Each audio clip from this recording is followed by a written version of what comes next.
Halo guys, kenalin nama aku Ananda Tri Cahaya Nasution dengan NIM C1053. Nah, kali ini aku akan menunjukkan beberapa video ataupun rekapan aku selama kegiatan praktikum Fisiologi Reproduksi Organisme Akuatik. Dan jangan lupa ditonton sampai habis. Bye-bye!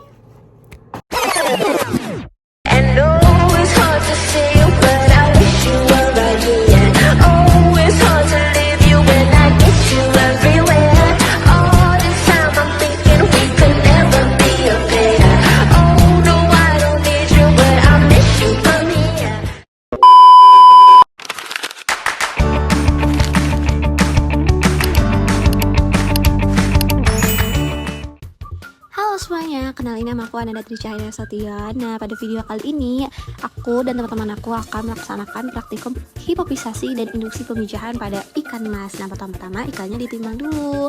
Nah, seperti ini teman-teman. Nah, praktikum ini bertujuan untuk merangsang proses reproduksi ikan secara terkontrol karena pemijahan alami sering tidak menentu akibat faktor lingkungan dan tingkat kematangan gonad. Priyanka dan SIF 2023. Nah, di sini akan ada pengambilan hormon terlebih dahulu dengan dosisnya dari ikan mas itu 0,6 ml, kemudian ditaruh atau diambil larutan fisiologisnya dengan perbandingan 1:3, yang dimana awal bobot ikannya sebelumnya yaitu 0,25 dikali 0,6 sehingga 0,15 ml per kilogram dengan perbandingan 1:3 yaitu menjadi 0,15 banding 0,45. Nah, seperti ini teman-teman prosesnya. Induksi ini dilakukan dengan pemberian hormon dari luar tubuh ikan untuk mempercepat pematangan gonad hingga terjadinya ovulasi putra dan razii 2020. Seperti ini. Nah, ditutup. Kemudian digunakan proses induksi dengan titik intramuskular. Nah, proses induksi ini dilakukan melalui penyuntikan secara intramuskular pada bagian punggung ikan yang diambil atau ditaruh di titiknya seperti ini. Proses induksi melalui secara intramuskular ini menggunakan shearing dengan sudut 45 derajat. Metode ini dipilih karena hormon dapat terserap dengan baik melalui jaringan otot dan kemudian bekerja lebih cepat dan merangsang pematangan gonad. Tirumala et al. 2024. Nah, di sini sampai habis teman-teman. Kemudian lakukan pembedahan kepala untuk mengambil kelenjar hipofisa yang terletak di bagian bawah otak teman-teman. Nah, kelenjar ini berwarna putih dan berfungsi sebagai penghasil hormon yang berperan dalam sistem reproduksi ikan. Sikwi et al. 2021. Nah, hipofisa yang diperoleh ini diambil secara perlahan-lahan dengan menggunakan pisau yang tajam teman-teman. Nah, ini tetap dilakukan pembedahan terus-menerus karena kelenjar hipofisa ini terletak di bagian bawah otak sebelah depan dan terhubung dengan infundibulum melalui tangkai yang bentuknya berbeda-beda teman-teman di setiap jenis ikan. Tetapi jenis ikan yang digunakan pada praktikum ini yaitu ikan mas. Nah, kelenjar ini itu berwarna putih, berbentuk bulat, serta berada di dalam pelindung berupa selatur ikan. Andrian et al. 2021. Nah, ini terus-menerus dibedah hingga hipofisanya dapat diambil teman-teman. Nah, ini tuh otaknya diambil terlebih dahulu karena hipofisa ini terletak setelah otak ini diambil teman-teman, seperti itu. Selain melalui induksi intramuskular, ada lain metodenya yaitu melalui induksi peritoneal, kemudian intrakranial, kemudian oral, dan juga perendaman. Namun hari ini kami menggunakan metode induksi yaitu titik induksi intramuskular. Nah, ini kami perlahan-lahan mencari hipofisanya karena takutnya hipofisanya pecah teman-teman. Nah, ini adalah bagian dari hipofisanya seperti yang sudah saya jelaskan, seperti itu.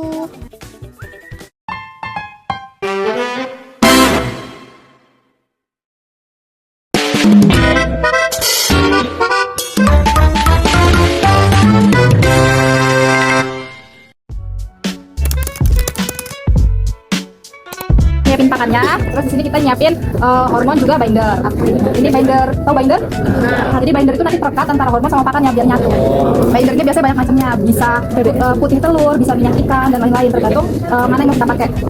Nah, caranya itu tinggal pakannya nih, misal pakan yang mau kita pakai buat penelitian udah kita siapin di wadah kayak gini. Itu nantinya tinggal disemprotin aja pakai hormonnya. Karena dosis hormonnya ini nggak tentu, tergantung penelitian kita, jadi tinggal kita semprotin aja. Kita semprotin ke dalam pakannya. Terus kalau kalian pakai bindernya itu minyak ikan, berarti langsung aja ini langsung dituangin baru dicampurin. Tapi kalau kalian pakai bindernya telur putih telur, itu putih telurnya kalian kocok dulu, baru nanti kalian campurin ke dalam pakannya. Sebelum kita melakukan uji coba di perendaman, kita harus siapin dulu beberapa bahan. Misalnya ikan. Ikannya fasenya kalau bisa larva yang diferensiasi kami. Misalnya kita menguji nih penelitian, alangkah baiknya larvanya itu umurnya masih baru kayak umur 5 hari, 7 hari, itu masih labil. Pertama, siapin dulu plastik packing agar kalau kita misalnya ngerendamnya di akuarium, itu kan harus tahu pada tempatnya berapa. Nah, kalau kebanyakan ya bisa stres juga. Tapi kalau di plastik packing ini lebih efisien salah satunya. Misalnya ini ada plastik yang misalnya udah diisi air nih. Kemudian ini hormonnya kalau bisa pakai dosis misalnya takaran 5 mg pakai sendok misalnya, atau langsung kayak gini bisa anggap aja nih udah ditakar. Kita masukin nih. Nah, langsung gini dan jangan diaduk ya, karena aerasi itu ngaduk. Tapi kalau bisa di packing kayak biasa, teman-teman udah di packing dan kasih oksigen, habis itu didiamin selama kurang lebih dari SOP yang teman-teman lakukan. Misalnya semakin lama dia direndam, maka akan terbentuk apa yang kita bilang tuh gonadnya bakal jantan atau betina. Halo semuanya, kenalin nama aku Ananda Trisha Haina Sution dengan NIM C1053. Nah, dalam praktikum ini dilakukan pengamatan terhadap teknik seks reversal pada ikan nila yang merupakan metode untuk menghasilkan populasi monoseks jantan guna meningkatkan pertumbuhan dan efisiensi budidaya. Rinaldi et al. 2022. Nah, penerapan teknik ini umumnya dilakukan pada fase larva melalui metode perendaman atau pemberian hormon secara oral. Karena pada tahap ini, gonad ikan masih belum berkembang secara sempurna sehingga masih responsif terhadap perlakuan. Sulfatli et al. 2025. Nah, di sini udah dijelaskan sebelumnya terkait teknik-teknik tersebut. Kemudian dilakukan pengambilan sampel gonad dari benih ikan nila berumur kurang dari 2 bulan. Gonad yang diamati masih berwarna putih, pucat dan berbentuk serabut halus seperti yang di video ini. Setelah itu ditaruhkan ke preparat seperti yang ada di video ini dan dihancurkan secara perlahan hingga homogen. Nah, di sini gonad yang sudah diambil tadi ditaruhkan ke kaca preparat, kemudian dihancurkan secara perlahan-lahan agar mudah untuk diamati selanjutnya di mikroskop. Nah, selanjutnya preparat ditetesi larutan asetokarmin sebanyak 2 tetes untuk mewarnai inti selnya sehingga struktur jaringan gonad ini dapat terlihat lebih jelas di bawah mikroskop. Terlebih lagi, gonad yang diambil masih terlalu kecil sehingga diperlukan adanya larutan asetokarmin ini. Vika et al. 2024.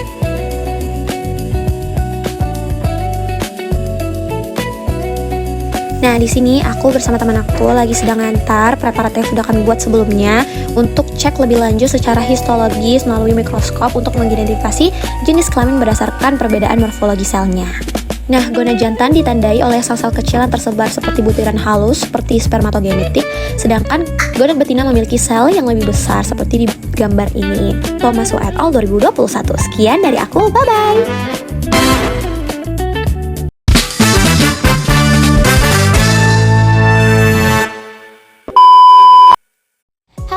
Kenalin nama aku Ananda Trisha Haina Sution dengan NIM C1053. Nah, kali ini aku akan menjelaskan terkait tata cara pengecekan kualitas sperma dan kriobservasi. Nah, kali ini yang pertama-tama sperma akan dicek terlebih dahulu terkait motilitas dan viabilitasnya. Nah, ini juga kami menggunakan air untuk pengecekan pergerakan dari ekor spermanya masing-masing, apakah dia motilnya 5 atau 4 atau 3, pergerakannya cepat ataupun tidak. Seperti ini, teman-teman.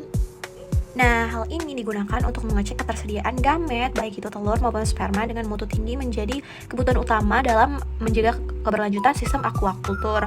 Miolonas et al. 2017.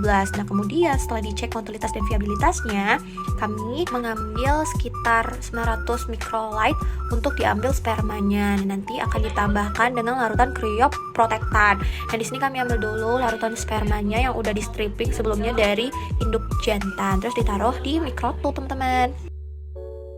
Nah, cryoprotektan yang digunakan di kali ini adalah menggunakan DMSO dengan persenan 10%, kemudian juga menggunakan kuning telur dengan persenan 9% dari total pengenceran.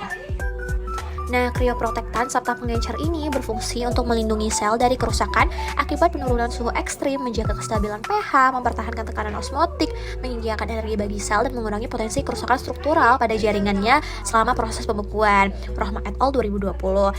Nah, guna kuning telur ini sebagai penyuplai protein, teman-teman, untuk sperma nantinya saat akan dibekukan. Sedangkan DMSO ini fungsinya seperti kayak glycerol agar tidak terjadi pembekuan kristal es ketika terjadinya pembekuan di sini. Nah, di sini akan dilakukan selanjutnya ekuilibrasi menggunakan freezer sekitar 3-5 menit, teman-teman. Nah, ini udah selesai dan diambil, nantinya akan lanjut ke step berikutnya yaitu pre-freezing dan freezing menggunakan nitrogen cair teman-teman. Nah di sini ini hanya sekilas saja ya teman-teman, jadi pakai termosan gitu, tapi sebenarnya itu ada nitrogennya sebelumnya. Nah nanti akan dilanjut sekitar 1 kali 24 jam kemudian ke proses thawing. Tapi di sini kami tidak melakukan hal tersebut, jadi kami hanya langsung ke proses pengecekan motilitas dan viabilitas sebelum dan sesudahnya. Nah di sini kami menggunakan sesudah terjadinya pembekuan seperti itu teman-teman. Dan di sini kami menambahkan eosin. Nah, eosin ini berguna sebagai larutan pewarna untuk pengecekan lebih lanjut viabilitas apakah spermanya ada yang mati ataupun ada yang masih hidup. Nah, di sini ada penurunan terjadinya motilitas dan viabilitas, yang mana tingkat motilitasnya dari angka 5 menurun menjadi angka 3. Dugaan dari hasil praktikum ini diperkuat oleh Lodo et al. 2023 menyatakan bahwa spermatozoa yang mati akan menyerap pewarna merah. Sedangkan spermatozoa yang hidup tetap transparan karena tidak menyerap warna tersebut. Divi et al. 2019 juga menyatakan bahwasannya motilitas terdapat beberapa kelompok, salah satunya kelompok motilitas yang sangat baik, kemudian baik, kurang baik, dan juga buruk. Mungkin itu aja, sekian, bye-bye!